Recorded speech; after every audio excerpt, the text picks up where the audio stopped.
Would you enjoy removing weeds under the hot sun? How about dealing with pesky bugs? Or get your hand dirty with soil? Would you be willing to do any of this if you are getting paid?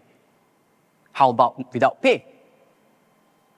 Well, I don't find any of this activity enjoyable, but I do look forward to do them sometimes. I don't get paid for doing any of this, but I have to even pay for it to do some of them. You might be thinking, what is wrong with this guy? Nothing is wrong. It's just me who is passionate about gardening. This is a living wall project that I'm currently working on in my workspace. And this is how it looks like from the other side. It can be quite a challenge to keep all this plant to look healthy. Due to the indoor environments, the plant might not be getting sufficient sunlight throughout the day. But the challenge is what makes this project exciting to me. Hi, my name is Yiwei, and I'm not a gardener. I am a game developer, and I like to create games. These are the games that I've created in the recent years. I'm passionate about making games. I've been doing it for about 14 years now. Gardening is something that I picked up roughly 4 years ago when I find myself getting burnt out from spending most of my time working and consuming digital content. I decided that I want to work on something physical, something that I can touch, I can feel, so that I can take a break from the digital world from time to time. After me killing about 60 to 70 plants, my passions in gardening started to grow. While some of the people think that passion is something that we are born with, both of my passions were only discovered in my late 20s. Back then, when I'm being asked who I wanted to be when I grew up, police, artists, teachers were my answers. It was never be the game developers or gardeners. Now that I look back, I question myself. Why can't I identify my passion sooner? I'm not an expert nor a researcher in passions. But today, I would like to share my findings with you about identifying it. And I learned about it through designing games. Designing game is about creating satisfying experience for the players. And I find that design process that I'm going through and experience I'm trying to create is a lot similar to what I feel about passions. Since I discovered it and learned it through designing games, I would like to share with you through games as well. So let's start to play a game together. We don't have any gaming devices here, so I will need your help to imagine it. So imagining yourself as a sorcerer or sorceress. Your goal in this game is to defeat 3 mythical creatures. To do that, you will have to gather resources, buy powerful gears, layer up your characters, and then explore the game role and track down these creatures and defeat them. Start our game, there will be 3 options for you to choose as your starting spell. And please choose this wisely because it will greatly affect your gaming experience. Let's start, shall we? The first spell is a very powerful spell. With a snap of your finger, you can turn any of your targets into a piece of gold. The best part, it actually works on the mythical creatures. And you can use the gold to trade for powerful equipment.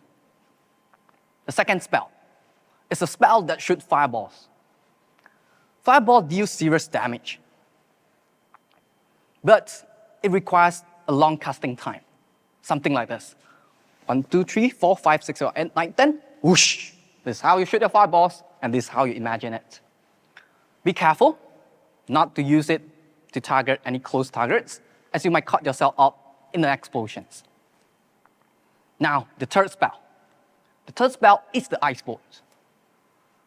Comparing to fireball, ice bolt deal a lot less damage. However, you can cast it instantly, like this. The best part, you can move around while you're casting the ice bolt. So now, it's the time to choose. Which spell would you like to go for? By looking at the chart, it's quite obvious that the first spell is way powerful and it's the best solutions, right? Like the best option that all of us would go for. But it's the best options going to offer us the satisfying experience for us? Think about it. If you play with the very powerful spell, it might be fun for the first few hours, but sooner or later, you will find it quite meaningless to play, as you will get bored, there's no challenge at all. Since game designer job is to create satisfying experience, do allow me to balance the game now. All right? So now I have removed the first spell. Let's try to choose it again. Your decision now is a lot meaningful. Who of you would like to go for the fireball? And the ice boat? Cool. So for those of you who choose the fireball, you will need to figure out how you can use the spell against the mythical creatures without getting hit and interrupt while casting the spell. As for those that actually go for the ice boat, you will need to find ways to survive until you deal enough damage to the mythical creatures and bring it down, mainly because your spell doesn't do as much damage as the fireball. I'll give you 5 seconds to think about it. Okay? For the fireball users, perhaps you can hide behind something, like a tree or a pillar, when you cast your spell. Or you can simply find a trustworthy friends that help you to distract the mythical creatures as you're casting it. For the ice boat users, perhaps you need to train your stamina because you will have to run around while you're casting a spell without getting hit. Or you can be smart. Look for the water sources nearby and combine with your spell, you might be able to freeze the mystical creatures. Whichever idea you have, you will have to put effort into executing it. It might not work in the first try, but if, in the end, you manage to defeat the mythical creatures and beat the games, you will have a very rewards. You will get the rewards, which is a very satisfying experience. If you are not a gamer and finding this concept hard to relate or even can't imagine it, maybe you can think it like watching a movie. Do you think it's satisfying to watch a movie where the main characters simply walk into the mythical creatures, snap their fingers, and turn all of them into gold? That's it. End of story.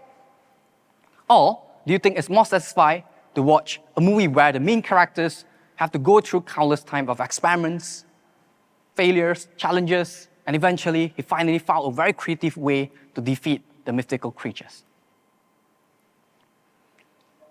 Do you still remember the 3 gardening activities that I shared with you earlier on? Those activities are those things that makes my gardening experience so much meaningful and satisfying. Without those activities, I might as well just buy and collect realistic artificial plants. So, what do all this have to do with identifying passions?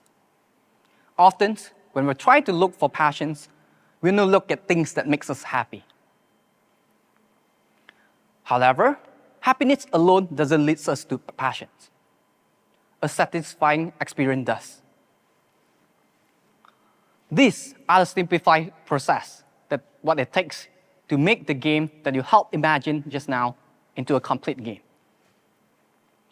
The ideation stage is the first stage and it's the most enjoyable stage. I love it. It brings me a lot of happiness because I can come up with a lot of wild ideas.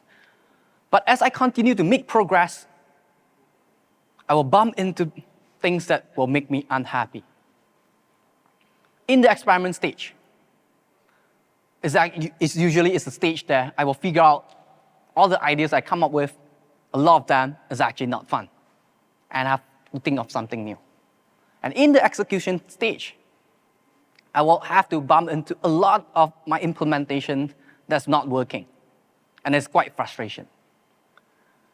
In the release phase, I will have to deal with a lot of feedback and criticism. And some of them can be quite harsh.